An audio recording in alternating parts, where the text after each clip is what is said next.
25년간 유럽의 하천 복원 프로젝트를 이끌어온 그녀의 눈빛에는 기대감과 궁금증이 가득해 보입니다.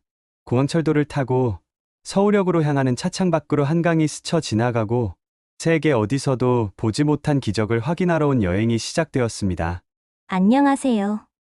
저는 독일에서 온 수자원 전문가 베레나입니다. 25년간 라인강을 비롯해 유럽 곳곳의 하천 복원에 몸담아 왔습니다. 그동안 수많은 프로젝트를 성공시켰다고 자부했지만 청계천만큼 극적인 변화를 이룬 사례는 단 한 번도 보지 못했습니다. 서울 시내로 들어서면서 고층 빌딩들 사이로 흐르는 하천을 처음 목격한 순간 저는 숨을 멈춰야 했습니다. 이것이 정말 가능한 일이었나? 가슴 속에서 저절로 터져 나온 탄성이었습니다. 도시 한복판에 맑은 물이 흐르고 시민들이 여유롭게 산책하는 모습. 독일의 어떤 도시에서도 이런 광경은 상상할 수 없었습니다. 청계광장에서 만난 박영수 시민께서 말씀해 주셨습니다. 20년 전만 해도 여기는 고가도로였어요. 차들이 지나다니고 매연이 가득했죠. 저는 믿기지 않았습니다.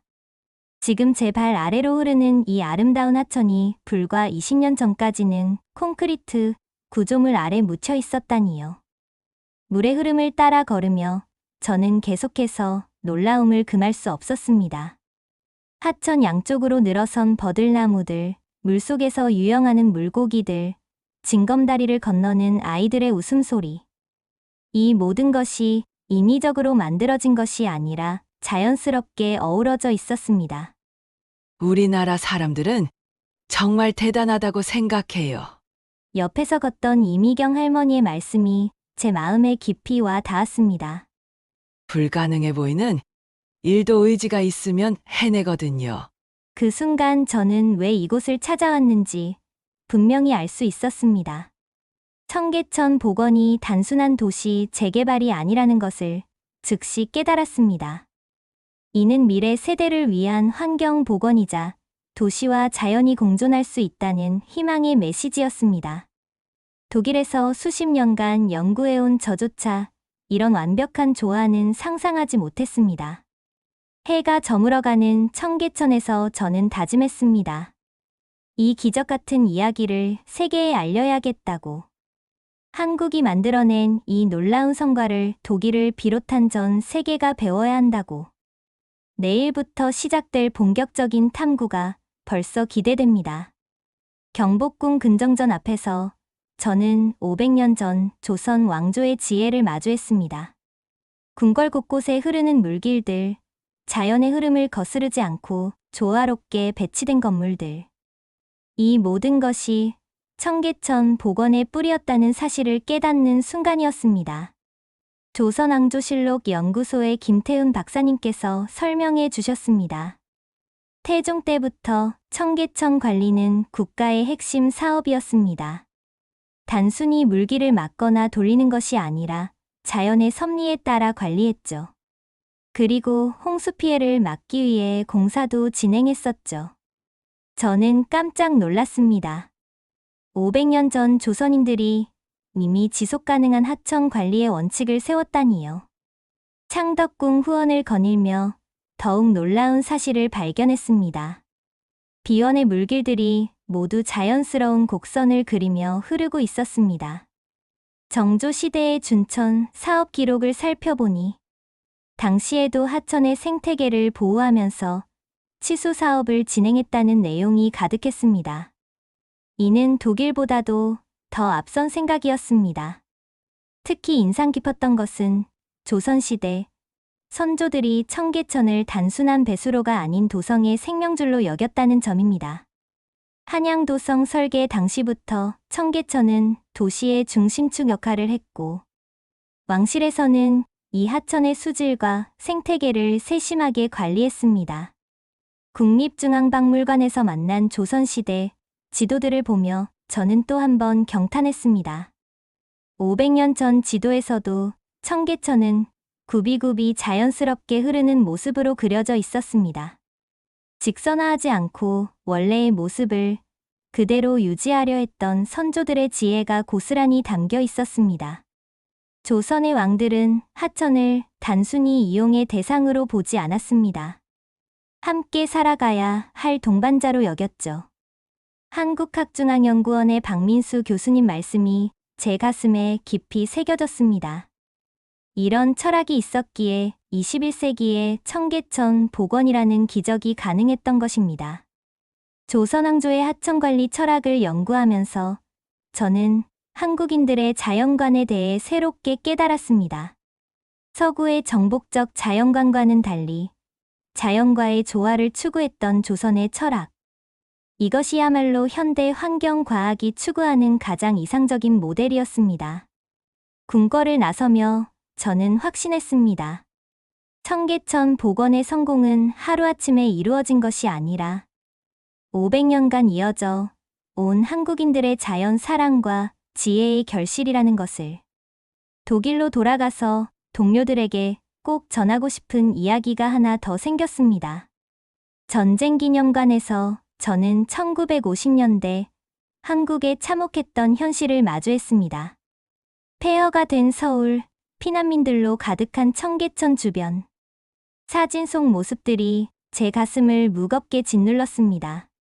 생존조차 불확실했던 시대에 하천 보존을 논한다는 것이 얼마나 사치스러운 일이었을지 이해할 수 있었습니다. 청계천박물관에서 만난 당시 자료들은 더욱 충격적이었습니다. 1958년 청계천 복개 공사 현장 사진들. 피난민들의 판잣집이 하천을 따라 빽빽이 들어서 있고 오폐수로 인해 시커멓게 변한 물. 당시로서는 복개가 유일한 선택이었습니다. 청계천 상인회의 오성진 회장님 말씀이 가슴에 와 닿았습니다. 독일 루르 지역의 산업화 과정과 비교해보니 한국의 상황이 얼마나 절박했는지 더욱 명확해졌습니다. 독일은 100년에 걸쳐 서서히 산업화가 진행되었지만 한국은 불과 30년 만에 농업국가에서 산업국가로 탈바꿈해야 했습니다. 기적 같은 일이었습니다.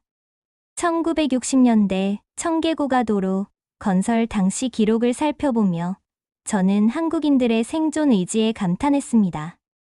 아무것도 없던 상황에서 고가도로를 건설하여 교통난을 해결하고 그 아래 공간을 상가로 활용하여 서민들의 생계를 해결한 지혜. 이는 절망적 상황에서도 희망을 포기하지 않는 한국인의 저력을 보여주는 사례였습니다. 평화시장에서 만난 박순례 할머니는 당시를 이렇게 회상하셨습니다. 하천이 사라진 게 아쉬웠지만 살아야 했거든요. 고가도로 덕분에 장사할 수 있었고 아이들 키울 수 있었어요. 생존을 위한 불가피한 선택이었지만 그 과정에서도 최선을 다했던 선배들의 노력이 느껴졌습니다. 1970년대 급속한 경제 발전 과정에서 청계천 일대는 한국 경제의 심장부 역할을 했습니다. 전자상가, 공구상가, 직물상가가 들어서면서 수많은 사람들에게 일자리를 제공했습니다. 환경을 희생했지만 그 덕분에 오늘날의 경제 발전이 가능했다는 것을 부인할 수는 없었습니다. 우리 아버지 세대가 청계천을 묻어버린 건 미안하지만 그래도 우리는 살아남았잖아요. 청계상가 상인 김영수 씨의 말에서 저는 복잡한 감정을 느꼈습니다. 개발과 보존 사이의 딜레마. 이는 전 세계 모든 도시가 겪는 고민이었습니다. 산업화의 그늘 속에서도 한국인들은 포기하지 않았습니다. 경제가 안정되자마자 다시 하천을 되살리려는 꿈을 키웠고 그 꿈이 결국 21세기 청계천 복원으로 이어졌습니다. 이런 의지와 끈기야말로 한국이 세계에 자랑할 수 있는 정신적 자산이라고 생각합니다. 2003년 서울시청. 당시 청계천 복원 발표가 있던 바로 그 브리핑룸의 선이 가슴이 뛰었습니다. 전 세계 어느 도시도 시도하지 않았던 대담한 결단이 이곳에서 선언되었다는 사실이 실감났습니다. 불가능하다는 말들이 쏟아졌습니다. 당시 보건 사업을 담당했던 김승환 전 국장님의 회고가 생생했습니다. 청계천 보건 사업의 초기 자료들을 검토하며 저는 놀라지 않을 수 없었습니다. 고가도로 철거, 지하 상가 이전, 교통 체계 재편, 생태계 복원까지. 이 모든 것을 동시에 추진한다는 계획 자체가 상식적으로는 불가능해 보였습니다. 독일 엔지니어들도 미쳤다고 했을 거예요. 하지만 한국인들은 달랐습니다. 불가능하다는 말 앞에서 주저하지 않았습니다. 오히려 그것을 도전의 기회로 여겼습니다. 보건추진위원회에서 만난 여러 전문가들의 이야기를 들으며 한국인의 도전 정신이 얼마나 대단한지 새삼 깨달았습니다. 시민들의 반발도 만만치 않았습니다. 당시 시민 갈등을 조정했던 박정준 팀장님이 들려주신 이야기는 더욱 흥미로웠습니다. 상인들의 반대, 교통 전문가들의 우려, 예산 부족에 대한 시민들의 불안. 이 모든 반대를 설득하고 협력을 이끌어낸 과정 자체가 하나의 기적이었습니다. 특히 인상 깊었던 것은 반대하던 상인들을 설득하는 과정이었습니다. 단순히 강제로 이주시키는 것이 아니라 대안을 마련하고 함께 상생할 방법을 찾았습니다. 처음에는 반대했지만 지금은 정말 잘한 일이라고 생각해요. 동대문 상가 이전을 경험한 최영우 상인회장님의 말씀이 인상적이었습니다. 보건 계획서를 자세히 살펴보니 한국인들의 꼼꼼함과 치밀함에 감탄했습니다. 단순히 하천을 복원하는 것이 아니라 주변 상권 활성화, 관광 자원화, 생태교육장 조성까지 모든 것을 종합적으로 고려한 계획이었습니다. 이런 통합적 사고는 독일에서도 배워야 할 점이었습니다. 한국 사람들은 한번 결심하면 끝까지 해내는 민족이에요. 보건사업 초기부터 참여했던 환경 전문가 윤미진 박사님의 말씀에 고개가 끄덕여졌습니다. 실제로 2003년부터 2025년까지 불과 22년 만에 이 거대한 프로젝트를 완성한 것은 한국인의 추진력 없이는 불가능한 일이었습니다. 돌이켜보면 청계천 복원 결정은 단순한 도시 계획이 아니었습니다. 미래 세대를 위한 비전 선언이자 환경과 개발이 공존할 수 있다는 희망의 메시지였습니다. 이런 용기 있는 결단이야말로 전 세계가 한국에서 배워야 할 가장 소중한 교훈입니다. 청계천 복원 공사 현장을 재현한 전시관에서 저는 한국 건설 기술의 우수성을 목격했습니다. 지하철 1호선과 2호선이 지나가는 상황에서 고가도로를 철거하고 하천을 복원한다는 것. 이는 기술적으로 상상하기 어려운 고난도 작업이었습니다. 매일이 새로운 도전의 연속이었습니다. 당시 현장 책임자였던 강철민 박사님이 들려주신 이야기는 정말 놀라웠습니다. 지하철 운행을 중단하지 않으면서 동시에 대규모 철거 작업을 진행해야 했던 상황. 1mm의 오차도 허용되지 않는 정밀 작업이었지만 한국의 건설 기술진들은 완벽하게 해냈습니다. 독일 기술자들이 와서 봤으면 깜짝 놀랐을 거예요. 특히 인상 깊었던 것은 교통 체계 재편 과정이었습니다. 청계고가도로가 사라지면서 발생할 교통대란을 방지하기 위해 우회로를 신설하고 대중교통 체계를 전면 개편했습니다. 이런 복잡한 문제를 체계적으로 해결한 한국의 도시 계획 능력은 세계 최고 수준이었습니다. 하천 복원 과정에서 가장 어려웠던 것은 수질 관리 시스템 구축이었습니다. 도심 한복판에서 깨끗한 물을 확보하고 지속적으로 공급하는 시스템을 만드는 일. 한강 물을 정화해서 공급하는 고도. 정수 처리 시설부터 실시간 수질 모니터링 시스템까지 모든 것이 최첨단 기술의 집약체였습니다. 처음에는 정말 막막했어요. 하지만 우리나라 기술진들의 열정과 능력을 믿고 밀고 나갔죠. 수질 관리를 담당했던 조은영 박사님의 말씀에서 한국 과학자들의 자신감과 자부심이 느껴졌습니다. 실제로 현재 청계천의 수질은 독일의 많은 하천보다도 더 깨끗했습니다. 생태계 복원 기술도 놀라웠습니다. 인공적으로 조성된 하천이지만 자연 생태계가 스스로 안착할 수 있도록 설계한 시스템. 어류 서식지 조성, 수생 식물 배치, 조류 서식 공간 확보까지 모든 것이 과학적 근거의 바탕에 치밀하게 계획되었습니다. 건설 현장에서 일했던 김대우 현장 소장님은 이렇게 회고했습니다. 밤낮 없이 일했지만 보람이 있었어요. 후손들에게 물려줄 멋진 선물을 만든다는 생각으로 최선을 다했거든요. 이런 사명감과 자부심이 있었기에 불가능해 보였던 프로젝트가 성공할 수 있었습니다. 프로젝트 관리 방식도 인상적이었습니다. 수십 개 분야의 전문가들이 참여하는 초대형 프로젝트를 완성한 것은 한국의 프로젝트 관리 능력이 세계 최고 수준임을 보여주는 사례입니다. 독일 기술자들이 배워야 할 것들이 정말 많다는 생각이 들었습니다.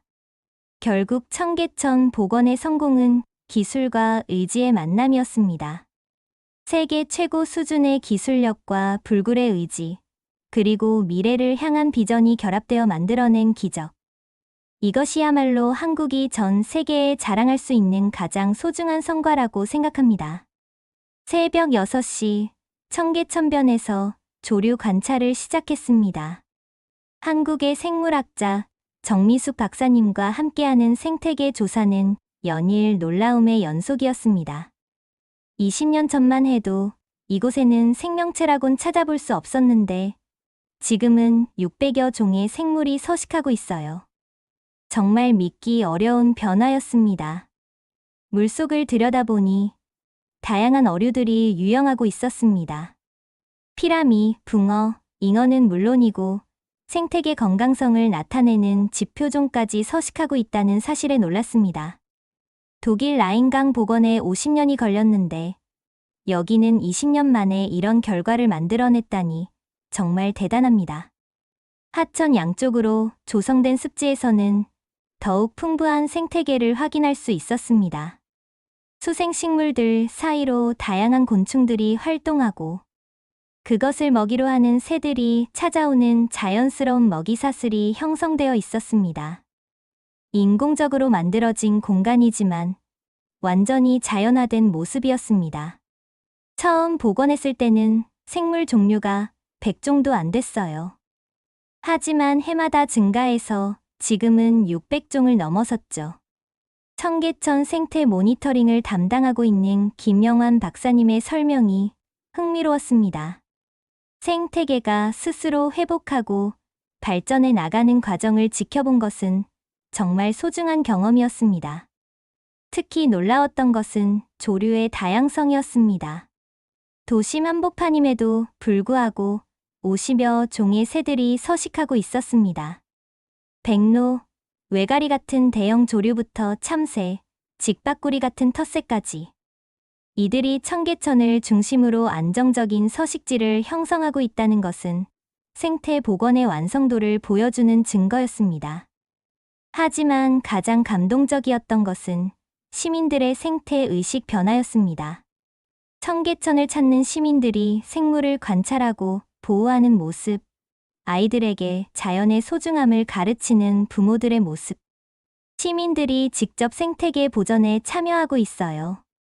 시민 모니터링단에 참여하고 있는 박영희 시민의 말씀이 인상적이었습니다. 생태복원의 성공 요인을 분석해보니 한국의 과학적 접근법이 돋보였습니다. 단순히 물고기를 방류하거나 식물을 심는 것이 아니라 생태계의 구조와 기능을 이해하고 자연스러운 천이 과정을 유도했습니다. 이런 체계적 접근법은 독일에서도 배워야 할 점이었습니다. 80% 이상 복원된 생태계를 목격하는 것은 정말 감동적이었습니다. 20년 만에 이런 결과를 만든 것은 세계 하천 복원 역사상 유례없는 성과였습니다. 한국이 환경 복원 분야에서 선도국가로 자리매김할 수 있는 확실한 근거라고 생각합니다. 청계천 생태계의 부활은 단순한 환경 복원을 넘어서는 의미가 있었습니다. 도시와 자연이 공존할 수 있다는 희망을 보여주고 미래 세대에게 물려줄 소중한 자산을 만들어낸 것입니다. 이런 성과야말로 전 세계가 한국에서 배워야 할 가장 소중한 교훈입니다. 청계천 관리사무소에서 만난 체계적인 관리 시스템에 또 한 번 놀랐습니다. 수질 모니터링, 생태계 관찰, 시설물 관리 등 모든 것이 과학적이고 체계적으로 이루어지고 있었습니다. 독일도 이런 통합관리 시스템을 도입해야겠어요. 저절로 나온 감탄이었습니다. 실시간으로 운영되는 수질 관리 시스템은 정말 인상적이었습니다. 수온, 용존산소, 탁도, 영양 염류까지 모든 수질 지표를 실시간으로 모니터링하고 이상이 발견되면 즉시 대응하는 시스템. 이런 첨단 시스템은 독일에서도 보기 드물어요. 관리사무소 이현정 팀장님이 자랑스럽게 설명해 주셨습니다. 생태계 모니터링 프로그램도 체계적이었습니다. 매월 정기적으로 실시하는 생물상 조사, 계절별 서식 환경 점검, 연간 생태 건강성 평가까지 모든 데이터가 축적되어 과학적 근거에 바탕한 관리가 이루어지고 있었습니다. 20년간 쌓인 데이터베이스는 그 자체로 소중한 연구 자료였습니다. 가장 놀라웠던 것은 시민 참여 프로그램이었습니다. 청계천 지킴이, 생태 모니터링단, 환경해설사 등 다양한 형태로 시민들이 직접 관리에 참여하고 있었습니다. 시민들의 자발적 참여 없이는 이런 성과가 불가능했을 거예요. 자원봉사자 조정아 씨의 말씀이 가슴에 와 닿았습니다. 청계천 환경교육센터에서 진행되는 프로그램들을 살펴보니 더욱 감동적이었습니다. 어린이들을 위한 생태교육, 시민들을 위한 환경 강좌, 전문가들을 위한 국제 교류 프로그램까지 단순히 관리만 하는 것이 아니라 교육과 홍보를 통해 환경 의식을 확산시키고 있었습니다. 우리 아이가 청계천에서 자연을 배우고 있어요. 정말 감사한 일이죠. 환경 교육에 참여한 학부모 김민정 씨의 말씀에서 청계천이 단순한 관광지가 아니라 살아있는 교육장이라는 것을 확인했습니다. 미래 세대 교육에 이보다 좋은 공간은 없을 것 같았습니다. 기후변화 대응 시스템도 놀라웠습니다. 폭우에 대비한 홍수 방지 시설, 가뭄에 대비한 비상급수 시스템, 폭염에 대비한 미세 살수 장치까지 기후변화 시대에 대비한 완벽한 시스템을 갖추고 있었습니다. 앞으로 50년, 100년을 내다보고 준비하고 있습니다. 국제 교류 프로그램을 통해 전 세계 전문가들이 청계천을 벤치마킹하러 오고 있다는 사실도 자랑스러웠습니다. 저처럼 독일에서 온 연구자뿐만 아니라 일본, 중국, 싱가포르, 심지어 미국과 유럽의 여러 도시에서도 견학단이 끊이지 않는다고 했습니다.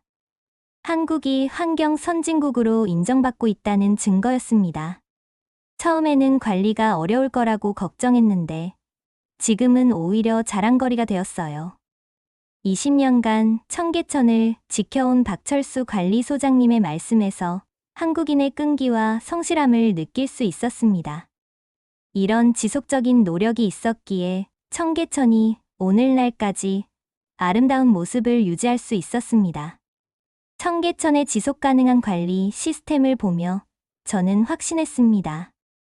이곳은 단순한 복원 사업의 결과물이 아니라 미래 도시 환경 관리의 모델이라는 것을, 독일을 비롯한 전 세계가 배워야 할 소중한 사례라는 것을, 내일 마지막 방문에서는 어떤 감동이 기다리고 있을지 벌써 기대됩니다. 한국에서의 마지막 날, 청계광장에서 일출을 맞았습니다. 3주간의 여정을 마무리하며 가슴이 벅찼습니다. 처음 이곳에 발을 디뎠을 때와는 완전히 다른 마음이었습니다. 청계천이 단순한 하천이 아니라 한국인의 정신과 의지가 만들어낸 기적이라는 것을 온몸으로 느꼈습니다. 아침 산책을 하며 만난 시민들과 대화를 나눴습니다. 이 하천이 우리에게 주는 의미가 정말 크죠. 불가능해 보이는 일도 할 수 있다는 희망을 줘요. 매일 아침 산책을 한다는 이영수 할아버지의 말씀이 마음에 깊이 새겨졌습니다. 청계천은 시민들에게 자부심과 희망을 주는 상징적 존재가 되었습니다. 지난 3주간 수집한 자료들을 정리하며 놀라운 사실들을 재확인했습니다. 연간 1,800만 명이 찾는 세계적인 관광 명소, 600여 종의 생물이 서식하는 도심 생태계, 주변 지역 경제 활성화 효과까지 모든 지표가 청계천 복원의 성공을 증명하고 있었습니다. 독일 하이델베르크 연구소 동료들에게 보낼 보고서를 작성하면서 감회가 새로웠습니다. 청계천 복원은 21세기 도시 재생의 새로운 패러다임을 제시한 세계적 사례입니다. 이 한 문장에 3주간의 모든 경험과 감동을 담았습니다. 청계천 박물관에서 마지막 자료 수집을 하며 한국의 미래 비전에 대해서도 생각해봤습니다. 청계천 복원이 전국적으로 확산되어 수십 개 도시에서 유사한 프로젝트가 진행되고 있다는 소식. 한국이 환경 복원 분야에서 명실상부한 선도 국가로 자리매김하고 있다는 확신이 들었습니다. 한국은 정말 대단한 나라예요. 전쟁의 폐허에서 일어나 경제 발전을 이루더니 이제는 환경까지 생각하고 있잖아요. 함께 박물관을 둘러본 프랑스 관광객의 말이 제 생각과 일치했습니다. 한국의 발전 속도와 방향이 정말 놀랍다는 생각이 들었습니다. 인천공항으로 향하는 길에서 한강을 다시 바라봤습니다. 청계천에서 배운 교훈들이 한강 관리에도 적용되고 있고, 나아가 전국의 하천들이 되살아나고 있다는 소식을 들었을 때의 감동을 잊을 수 없습니다. 한국인들의 환경 사랑이 전국으로 퍼져나가고 있는 것입니다. 독일 동료들에게 꼭 소개하겠습니다. 한국의 청계천 사례를 유럽 전역에 알리겠어요. 출국 수속을 밟으며 다짐했습니다. 한국이 보여준 이 놀라운 성과를 전 세계가 알아야 하고 배워야 한다고 생각했습니다. 비행기에서 내려다본 서울의 야경이 아름다웠습니다. 청계천을 중심으로 펼쳐진 도시의 불빛들이 마치 살아있는 생명체처럼 느껴졌습니다. 환경과 개발이 조화롭게 공존하는 미래 도시의 모습이었습니다. 한국은 환경 보건 분야에서 세계의 리더가 될 자격이 있습니다.